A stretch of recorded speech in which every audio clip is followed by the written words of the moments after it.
주신 하나님의 말씀은 전도서 12장 1절부터 8절 말씀까지.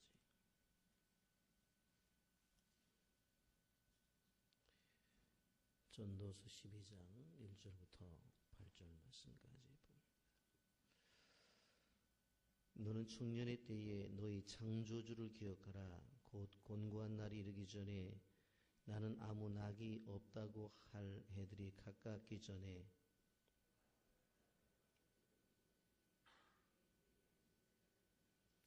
그런 날에는 집을 지키는 자들이 떨 것이며 힘 있는 자들이 구부러질 것이며 맷돌질하는 자들이 적음으로 그칠 것이며 창들도 내다보는 자가 어두워질 것이며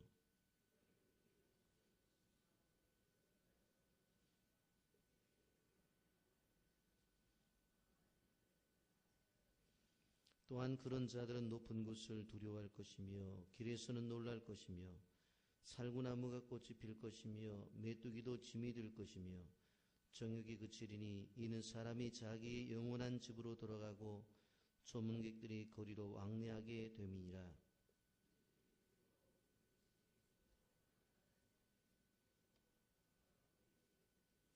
흙은 여전히 땅으로 돌아가고 영혼은 그것을 진 하나님께로 돌아가기 전에 기억하라.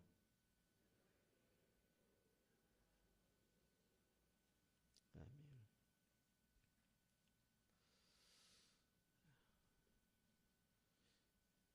우리 가운데 썼던 한 분이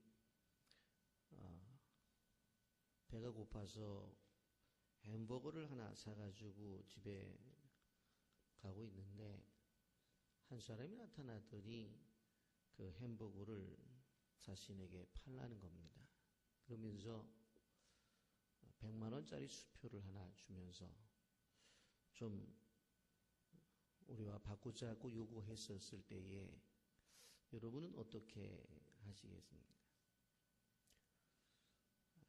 물론 내가 지금 배가 고파서 그 햄버거를 구입해서 내가 먹어야 될 상황이지만 바로 그 앞에 있는 사람이 많은 돈을 주면서 햄버거를 바꾸자고 그렇게 요청을 했을 때에 많은 사람들은 바꾸게 될 것입니다. 그런데 바꾸지 않는 사람이 있습니다. 어떤 사람인가? 돈의 가치를 모르는 사람입니다. 돈의 가치를 모르는 사람은 그것이 아무리 큰 돈이라 할지라도 지금 내 배고픔을 채우기 위해서 내가 가지고 있는 것과 절대적으로 바꾸질 않습니다. 성경에는 팥죽 한 그릇으로 하나님이 주신 장자꾼을 바꾸는 한 사람을 우리가 보게 됩니다. 우리는 그 에서의 행적을 보면서 참 바보 같은 행동을 하고 있다. 그런 생각을 합니다만은 왜 그랬느냐? 에서가 그 장자권이 가지고 있는 가치를 몰랐기 때문에 그렇습니다. 그래서 우선 굶주린 배를 채우기 위해서 그 주강 그릇과 장자권을 맞바꿉니다. 여러분, 세상에는 영원한 가치가 있고 영원한 행복이 있는데 그렇게 영원토록 우리의 삶을 주관할 가치, 그리고 그 영원토록 우리를 행복하게 해줄 것들, 그런 것들을 몰라서 바로 일시적인 것들로 바꾸는 사람들이 있습니다. 여러분, 우리가 교회를 건축합니다마는 일시적인 행복이라고 하는 것은 우선 이곳에서 생활을 하고 큰 부담 없이 그냥 이곳에 있는 거예요. 그러나 좀 더 나은 행복과 좀 더 나은 가치로서의 삶을 살기 위해서는 하나님 주신 비전의 땅으로 일어나 가서 그 땅 속에서 하나님을 예배하는 거예요. 후대의 자손들은 그렇게 얘기할 거예요. 그 어려울 때에, 힘들 때에, 경제적으로 너무나 어려울 때 우리의 부모님들은 그 일을 이뤄냈다. 그게 가치예요, 가치. 지금 우리가 생각하고 우리가 원하고 우리의 환경 속에서 정말 어떤 것이 편한 것인가? 더 솔직히 말씀을 드린다면 지금이 편하죠. 그러나 하나님의 사람과 하나님의 백성들은 끊임없이 일시적인 행복을 위해서 살아가는 사람들이 아니라 영원한 행복을 위해서 살아가는 사람. 지금의 행복이 아니라 미래의 행복을 위해 살아가는 사람. 그리고 하나님이 이 세상에 우리를 보내주신 그 가치가 뭔가, 내가 왜 이 세상에 살아가는가 하는 것들을 늘 생각하면서 살아가는 사람들이에요. 오늘 성경은 전도서의 마지막 부분을 이야기하면서 창조주를 기억하라고 그렇게 말하고 있습니다. 인생의 진정한 영원한 행복을 가져다 주는 것은 다른 것이 아니라 늘 창조주를 기억하는 거예요. 그리고 그 창조주를 어느 때 기억하라고요? 젊었을 때 기억하라고 그렇게 말씀을 하고 있습니다. 왜 창조를 기억하라고 그랬어요? 그 창조주가 어떤 분이에요? 아무것도 없는 곳에 빛이 있으라 하니 빛을 만드신 분이에요. 아무것도 없는 세상 속에서 하늘과 땅을 만드시고 그곳에 바로 새도 만들고 땅 위에 식물과 동물과 그리고 우리를 만드신 분이 아무것도 없는. 그런데 중요한 것은 목적에 따라 만드는 거예요. 목적에 따라서. 여러분, 하늘에 나는 새, 분명한 그 새를 만드신 목적이 있고 땅 위에 식물을 만든 목적이 있어요. 왜? 짐승이 뜯어 먹어야 되고 하나님의 형상대로 만들어진 인간이 식물을 삼아야 될 것이기 때문에 그걸 만든 거예요. 인간을 만든 목적이 뭐예요? 하나님의 영광을 위해서, 그분을 찬송하기 위해서 목적이 있단 말이에요. 그런데 사람들은 그 창조된 목적에 의해 살아가는 것이 아니라 그것과 자꾸 상관없는 생각을 하고 살아가는 것들을 볼 수가 있어요. 책상 위에 볼펜을 하나 보더라도 그 볼펜은 쓰여지기 위해서 만들어진 거예요. 책상 위에 수정할 수 있는 수정 테이프는 글을 잘못 쓸 때에 그것을 치우고 새로운 것을 쓰기 위해서 그 수정 테이프가 만들어진 거예요. 형광펜은 중요한 것이 있으면 그것을 줄을 긋고 표시를 하기 위해서 만들어진 거예요. 무엇인가 목적 때문에 만들어지는 거예요. 그렇다고 한다면 이 전도서를 끝내면서 하나님 앞에서 우리가 생각해 봐야 될 뿔이 뭐냐면 하나님께서 나를 세상에 보낸 목적 자체가 뭐냐. 그것을 생각해 봐야 돼. 그리고 세상에 인간으로 보낸 그 하나님의 목적과 그 수많은 사람들 속에서 나를 하나님의 자녀로 선택하신 목적이 도대체 뭐냐. 그리고 더 나아가서 수많은 교회 속에서 빛의 교회를 세우시고 그 교회 안에 성도로 부르신 목적이 무엇이고 그 안에서 장로로, 안수집사로, 권사로, 집사님으로, 목자로, 마을장으로, 교사로 세우신 목적이 도대체 뭐냐는 거예요. 그 이유가 뭐냐는 거예요. 이유가 창조주 하나님께서 아무것도 없는 세상을 만드시면서 분명히 만드신 모든 사물 가운데 하나하나의 목적을 두셨는데 내가 이 세상에 인간으로 태어난 목적이 뭐냐. 그래서 그 인간으로의 목적대로 살지 못하는 인생을 향해서 뭐라고 말해요? 심하게 이렇게 말하잖아요. 짐승보다 못한 인간이라고 그러죠. 인간인데 인간으로 만들었는데 보니까 짐승보다 못한 거예요. 목적이 도대체 뭐냐는 거예요. 수많은 사람들 가운데서 하나님의 자녀로 나를 부르신 목적이 뭐고, 이 지상, 또 한국의 이 5만 교회 이상의 그 수많은 교회들 가운데서 빛의 교회를 세우신 목적이 뭐냐. 그래서 우리는 끊임없이 비전을 선언하는 거예요. 하나님 나라 회복을 위해서, 성경에서 말하는 그 사도행전적 교회의 회복을 위해서 이 땅 위에 우리 교회는 세워졌다. 그래서 외우는 거예요. 그리고 하나님께서 그 안에 직분을 주신 목적이 도대체 뭐냐.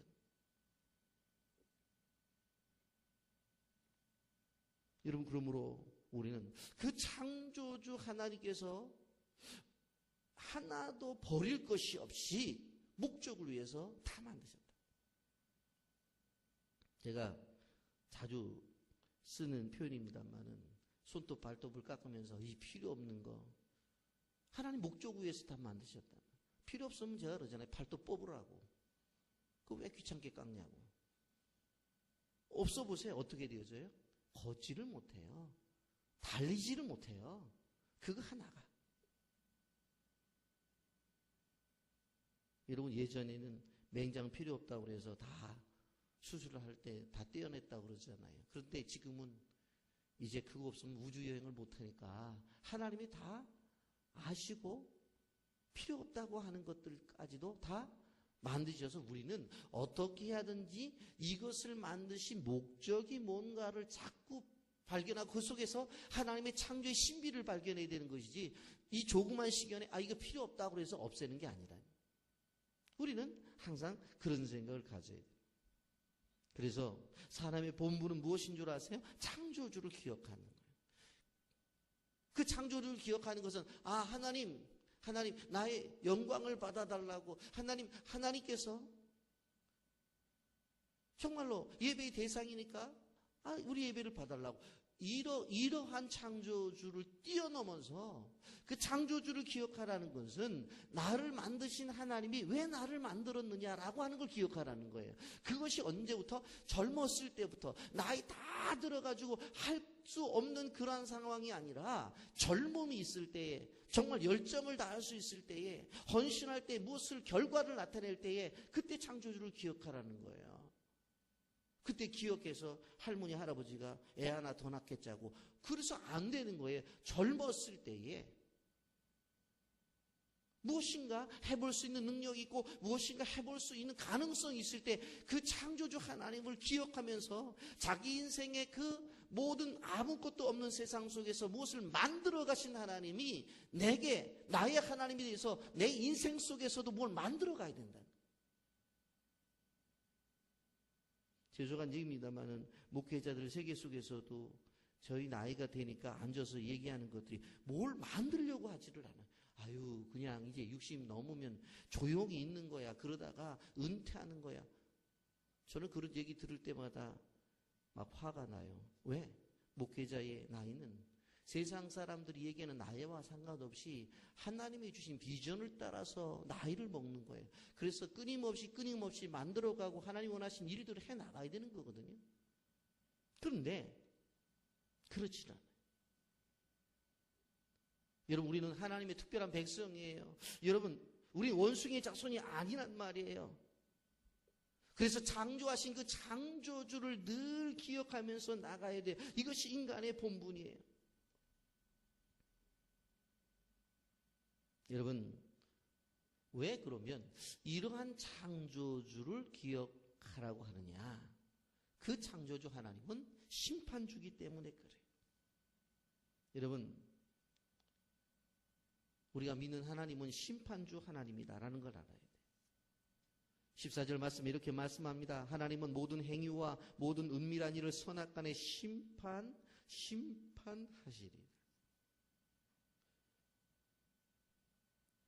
여러분, 창조의 사역과 심판의 이야기가 다른 이야기처럼 들릴 수 있어요. 그런데 이것은 다른 이야기가 아니에요. 이것은 하나의 이야기. 이것은 분리된 이야기가 아니에요. 이건 통일된 이야기예요. 아니, 창조주를 기억하라고 해놓고 왜 심판에 대한 이야기를 하고 있느냐? 여러분, 심판이라고 하는 것은 무엇을 이야기하는 줄 아세요? 우리의 삶 자체가, 이 땅의 삶 자체가 소중하다는 것을 의미해요. 심판을 아는 사람들은 이 땅 위의 삶을 아무런 상관이 없이 대강 살지를 않아요. 왜? 때가 되면 이 세상 속에 살아간 삶에 대해서 하나님이 계산을 할 거기 때문에. 그래서 오늘을 살아가는 하루도 정말로 하나님이 나를 위해서 만드신 나를 내가 어떻게 해야 될 것인가. 영어 성경에 보면 이 하루하루를 하나님이 핸드메이드 했다고 그랬어요. 만들어서, 하나님의 손으로 만들어서 우리에게 주셨다고 했어요. 그 얘기는 뭐예요? 하나님이 오늘이라는 날짜를 하나님의 손으로 빚어서 오늘이라는 날짜를 우리에게 주셨다고 하는 것은 바로 오늘 하루를 가치 있게 살라는 거예요. 그러니까 결국 심판이라고 하는 것은 이 세상을 살아가는 사람들이 바로 우리의 삶이 얼마나 소중한가를 아는 사람들이 되라는 그런 얘기예요.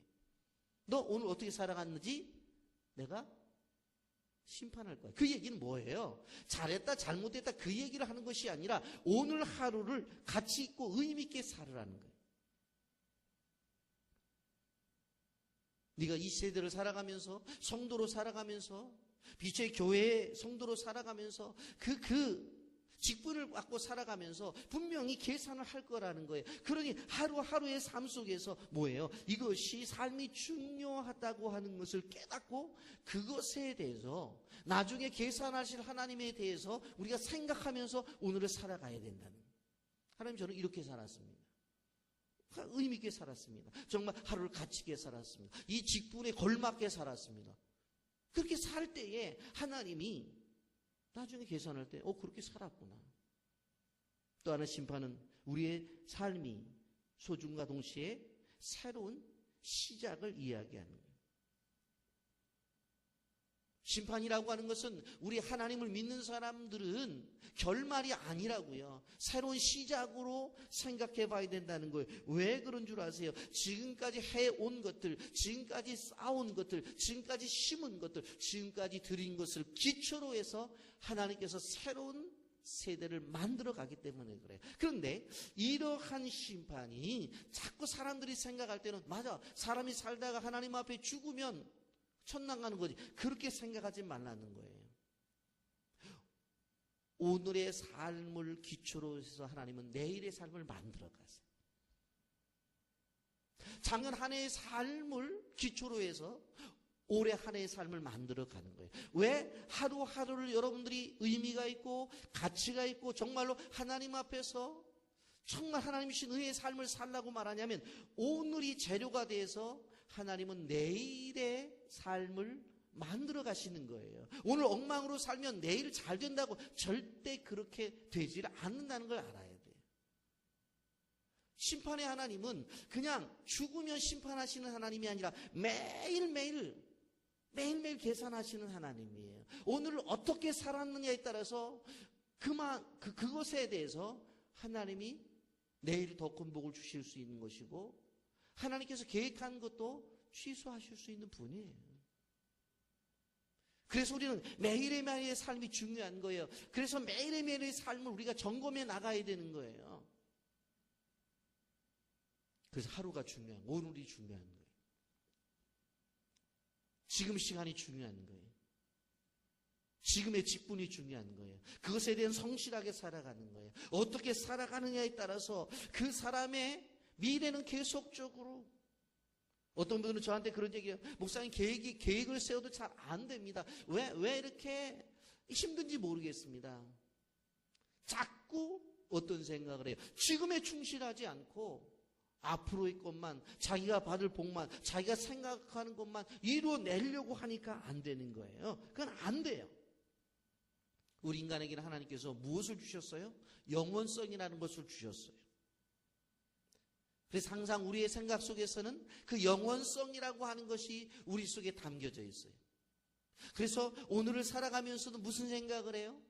내일은 뭘 해야 되겠다 그런 생각을 하잖아요. 올 한 해를 생각하면서 생활을 하면서 올해는 이렇게 했지만은 내년에는 계획을 세워서 이렇게 해야 되겠다는 생각을 하잖아요. 우리에게는 끊임없이 미래에 대한 생각을 하게 돼 있어요.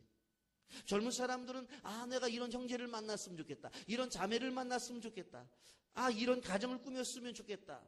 또 아이를 가지고 있는 부모들은 이런 아이들이 됐으면 좋겠다고 하는 끊임없이 오늘로 끝나는 것이 아니라 내일의 인생을 생각하고 올 한 해로 끝나는 것이 아니라 내년의 인생을 생각하고 끊임없이 나간다는 거예요. 여러분 그렇기 때문에 머물러 있어서는 안 돼요. 머물러 있어서는. 우리 교회가 개척을 해서 60평 지하에 개척을 하고 그래서 120평에서 213평으로 213평에서 이제 500평으로 우리가 이전할 교회는 1148평 이제 지하 2층에다 지상 7층에 9개 층의 작은 교회는 아니에요. 그러면 거기서 끝나느냐? 여러분 저는 몰라요. 저는 이제 어떻게 보면 그곳에서 목회를 하면서 정리를 할지 모르지만 끊임없이 저와 집사람이 기도하는 것은 다음 교육자가 와서 더 하나님이 원하시는 하나님의 나라를 만들고 지금 자라나는 청년들이 중직이 되었을 때에 이제는 우리가 5개의 종족을 입양해서 사역을 하지만 이들이 컸을 때는 50개의 종족을 입양하고 더 큰 하나님이 원하시는 나라를 만들어야 된다고 하는 미래를 갖고 저는 기도하고 있어요. 왜? 하나님의 나라는 영원성을 갖고 있기 때문에 오늘만 생각하는 게 아니에요. 근데 중요한 것은 내일이라는 것은 오늘의 기초 위에 내일이 만들어지는 것이고 내년이라고 하는 것은 올 한 해의 기초를 통해서 더 만들어지는 거예요. 그래서 하루가 중요한 거예요.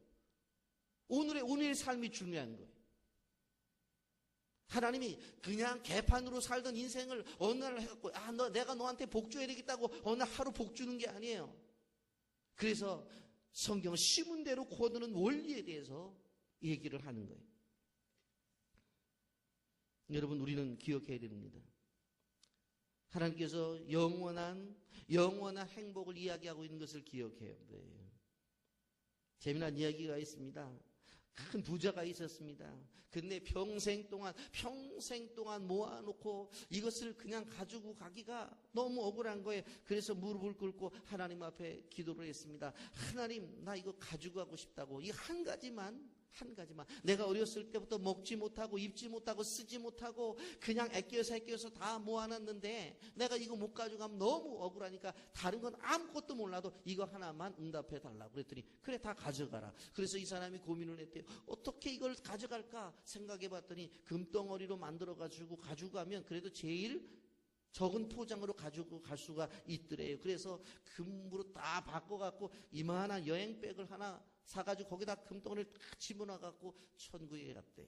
그랬더니 문 앞에 문지기가 아니 다 빈손 들고 왔는데 왜 집사님은 뭘 하나 갖고 왔냐. 그래서 이거 하나님 앞에 허락을 맡은 거니까 좀 가지고 들어가게 해달라고. 뭐 내가 할 말이 있냐고. 하나님이 허락을 해주셨으니까 그냥 들어가시오. 근데 뭔지 좀 알고나 갖고 들어가자고 그래. 문을 딱 그 자크를 열더라는 걸 봤더니 금덩어리들이에요. 그랬더니 베드로가 웃으면서 아니 도로 포장 재료는 왜 갖고 왔냐고. 길바닥에 다 깔려 있는 건데 이거 가져와서 뭐 하려고 그러냐고. 그래서 문을 열어주는데 보니까는 나 도로가 다 금으로 되어 있다는 거예요. 우리 인생은 어떻게 보면 그럴 수 있다는 거예요. 우리가 소중하다고 가치 있다고 생각하는 것이 하나님 나라의 아무것도 아니에요. 여러분, 그런데 우리가 중요하게 생각해 봐야 하는 것은 하나님의 나라에 관심을 가지고 왜 매일매일 하루하루의 삶을 가치 있게 의미 있게 살아가야 되느냐라고 제가 오늘 성경을 통해서 말씀을 드리느냐. 우리는 자꾸 이런 것에서 자신의 환경과 형편을 생각을 해요. 여러분 생각을 해보세요. 공부를 하는 학생이 내가 시간이 필요하다. 하나님 앞에 예배를 드려야 되고 하나님 앞에 영광을 드려야 시간이 없어요? 시간이 없을 수 있죠. 그래서 고3 되면 교회 안 나오잖아요. 근데 그걸 바꿔 생각해 보세요. 지금 공부하는 하나님의 지혜가 더 필요하잖아요. 그럼 하나님 앞에 더 무릎 꿇고 예배해야 되잖아요. 그때 우리는 시간이 없다고 예배를 금해요.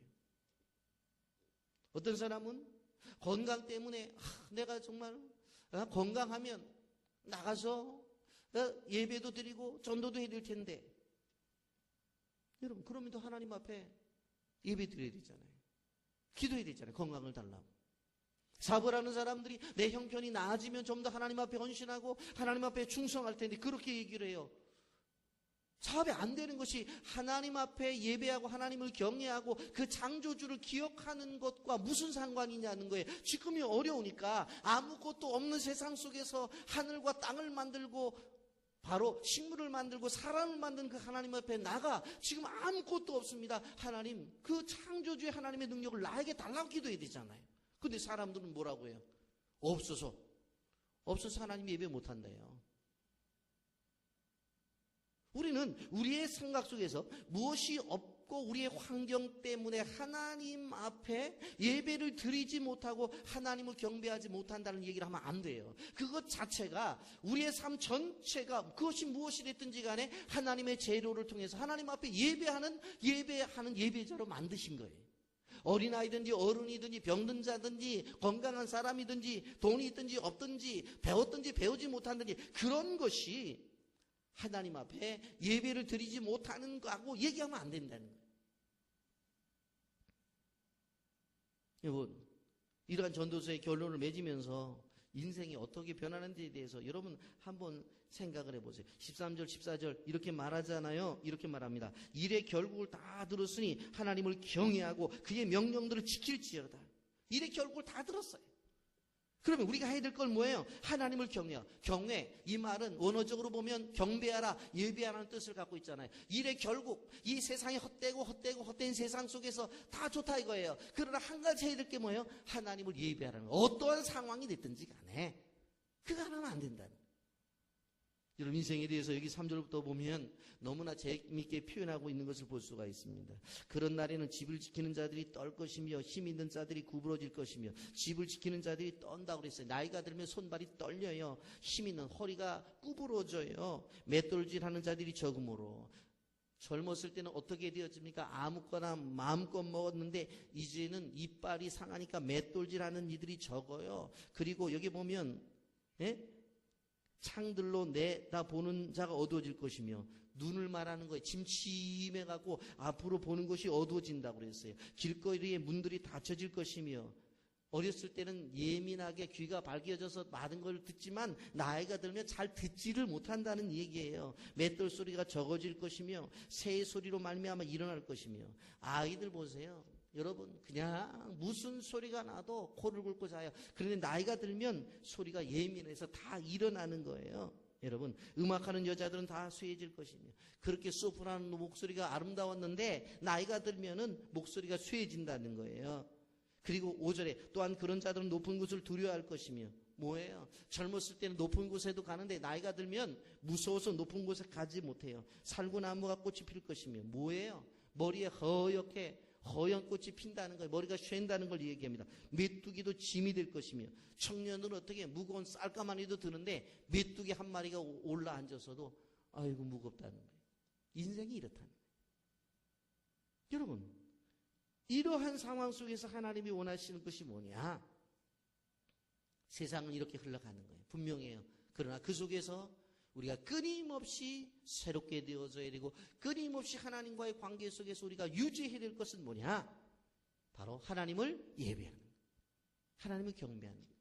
이거는 사라지지 않는 거예요. 이건 사라지면 안 된다는 거예요. 내가 힘들게 산다고 예배를 못하고 내가 아프다고 예배를 못하고 아무 이유도 없어요. 하루 종일 내가 직장 생활하는데 어떻게 하나님 앞에 예배겠냐? 이유 되지 말라는 거예요. 이유 되지 말라는 거예요. 여러분 교회들마다 특별 새벽기도에 너무너무 힘들다고 말을 하죠. 제가 이번에 희한한 얘기를 들었어요. 우리 40일 새벽기도 계속한다고 그랬더니 저한테 그러대요. 저한테 뭐라고? 괴물이네 그걸. 40일 새벽 기도를 하는 목사가 괴물 목사가 됐고 그 안에 나와서 40일 동안 앉아있는 여러분들이 괴물이 된 세상이에요. 이거는 40일이 아니라 365일 동안 새벽 기도 해야 되는 거예요. 근데 저와 여러분 뭐가 됐어요? 괴물이 됐어요. 이게 오늘날 한국교회 기독교인들이 가지고 있는 현실이에요. 마땅히 예배자야 되는데 여러분 우리가 기억해야 될 것 창조주를 기억해요. 그리고 좀 더 젊었을 때에 아무것도 없는 세상 속에서 만들어내신 그 하나님의 능력을 힘입어야 돼요. 그러면 지금부터도 여러분들은 새로운 것들을 만들어 하나님 앞에 영광을 돌릴 수 있다는 사실을 기억하며 이 하나님이 주신 축복 기억하면서 이제 이번 44차 우리가 내일 부활절로 이제 새벽 기도를 마칩니다만은 이 새벽을 깨우는 은혜가 여러분에게 나타나기를 예수님의 이름으로 축복합니다. 아멘. 거룩하신 하나님 아버지 은혜와 사랑을 감사합니다. 주님 사랑해 주셔서 오늘도 귀한 말씀을 주셨습니다.